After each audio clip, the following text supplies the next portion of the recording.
来看今年第1号风台有机会伫5月形成，目前这位伫菲律宾东方外海的热带扰动，可能会形成热带性低气压，发展成做今年西北太平洋海域头一个风台。今仔台湾受到风面的影响，各地拢有雨水，天气是真无稳定。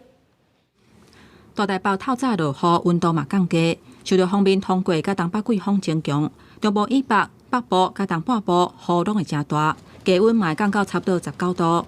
气象署提醒，一直到拜三透早，拢要注意早暗较寒。因为受到东北季风的影响，在北部、东半部地区，在早晚的时候，在28、29甚至到30号的清晨，都还是比较偏凉的。气象署嘛提醒，5月初1真紧阁有另外一波锋面会通过台湾，到时已经是5月份的梦境雨季。天气风险公司分析，目前的观察，5月初1西南季风还未出现，所以无算是头一波梦境雨的锋面。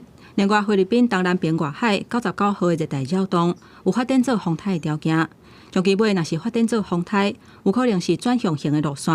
不过目前要拢充满变数。应该会在5月1号的前后，强度就会明显的继续增强。